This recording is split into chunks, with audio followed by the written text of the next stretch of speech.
Salut les copeaux, j'espère que vous allez bien, je suis heureux de vous retrouver dans mon atelier pour une nouvelle vidéo. Et aujourd'hui je vais pas vous proposer de projet bois, mais je vais juste vous proposer un petit tour dans mon atelier et de faire un petit peu le point des machines que je possède. Allez, c'est parti.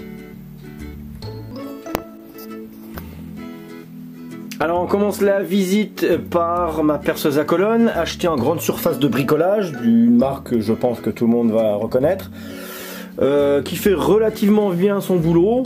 Après, il est sûr que je ne demande pas de me préparer un café, mais de percer des trous. Donc puis pour le peu de fois que je l'utilise, pour moi elle est impeccable.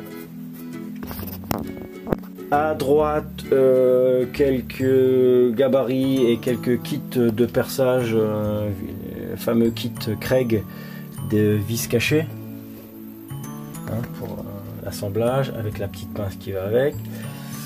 Ça c'est un petit gabarit qui sert à tracer le centre d'un cercle. Voilà. Là vous avez ma petite collection de rabots. Alors c'est des rabots pour faire des moulures. Donc vous avez une petite série. Voilà. J'ai commencé à en remettre en état. Donc il y en a quelques-uns qui fonctionnent très très bien même. Après bon, c'est pas évident à affûter les lames vu qu'elles sont un peu biscornues. Ensuite, bon là vous avez un petit stock de bois. Ensuite là une petite étagère avec du matos. Là vous avez mon matos pour souder, qui a servi une fois pour le moment. Donc bon, un tiroir, j'ouvre pas trop, mais il n'y a que de la merde dedans. Un petit stock de bois en dessous. Donc ça c'est le premier établi que j'ai fait. Et hop, je passe, je vous l'expliquerai après. Celle-là, petite dernière arrivée. Là on passe de l'autre côté, vous avez mon combi. Best Combi 2000. Hop, voilà. De chez Kitty. Alors c'est une plutôt bonne machine. Elle est en 220. Par contre, pour moi, enfin à l'heure actuelle, elle manque un petit peu de précision. Alors cette précision est peut-être due à mon manque d'expérience ou due à la machine en elle-même. Donc ça c'est le premier souci. Et le deuxième souci qui est pas moindre, c'est que j'ai de gros soucis d'aspiration de copeaux.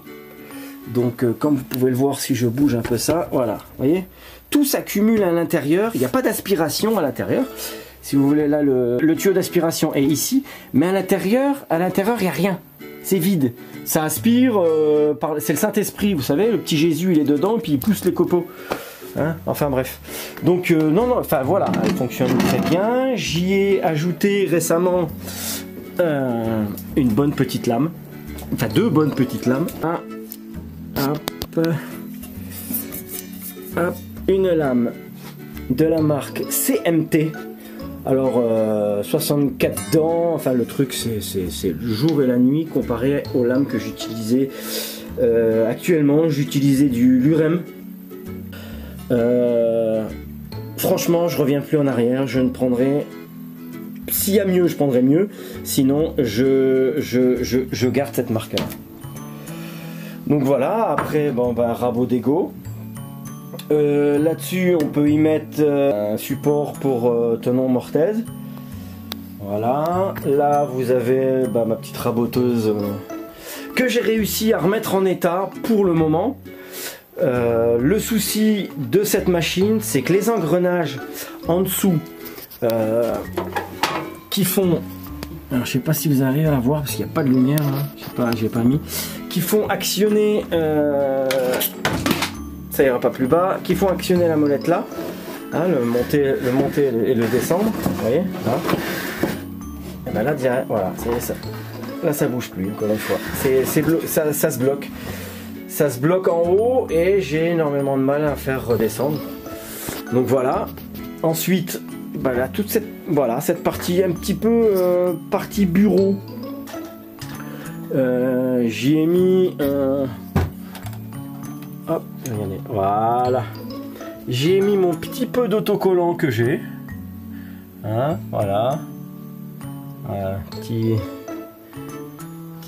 photo. Là, c'est un support où je mets quelques plans. Hein, il y en a encore là en dessous. Là, j'ai commencé à mettre tout ce qu'il y avait de l'autre côté se retrouve ici. Donc voilà, étagère hein, avec des rangements. Parce que enfin, vous êtes bien placé aussi pour savoir qu'on n'a jamais assez de rangements. Voilà, bon là ça continue, hein, étagère, hop, on se retrouve devant où j'ai mon ordi, encore des supports. Voilà, des rangements, ça c'est mes tiroirs.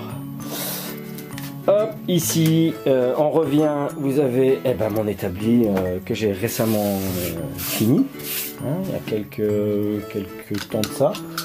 Hop, avec la presse qui fonctionne très bien. Bon, j'ai déjà stocké de la merde en dessous. Et maintenant, on revient à l'entrée de l'atelier, pardon, et voilà, je vous montre la petite dernière arrivée.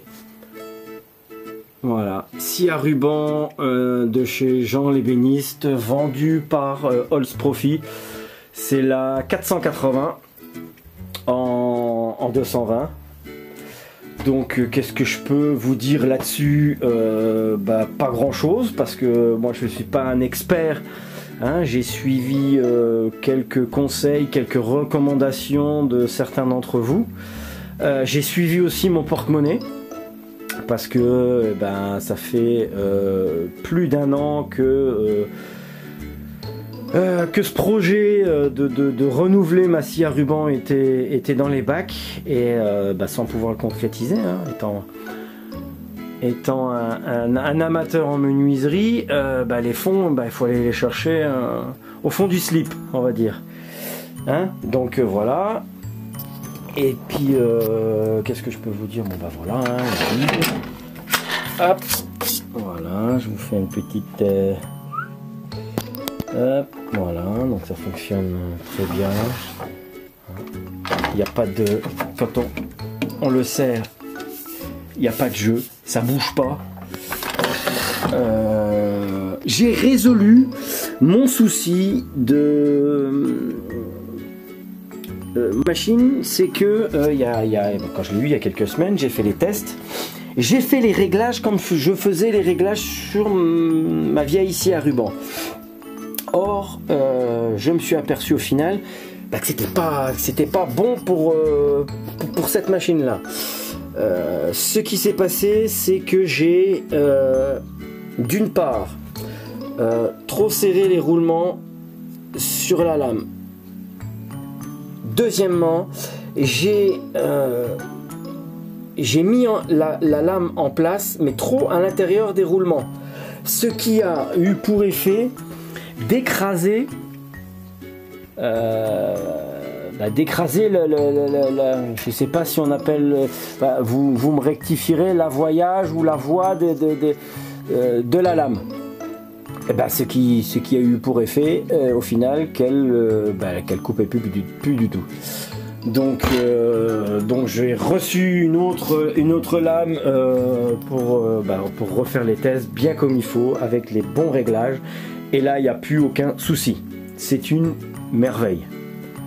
Donc voilà, hein, volant, hop, les volants, le réglage de la tension de la lame avec un volant. À l'arrière, comme toutes les machines, vous avez la mise en tension de la lame, une mise en tension rapide. Vous avez juste à actionner et puis c'est bon. La molette d'inclinaison du volant, hein. Plateau inclinable à 45. Donc voilà, après, pour moi l'impeccable. Franchement, moi c'est le jour et la nuit. Impeccable, il n'y a pas d'autre mot. Donc voilà, je pense qu'on a fait tout le tour de l'atelier. Et je vous dis moi à la prochaine et ciao les copos.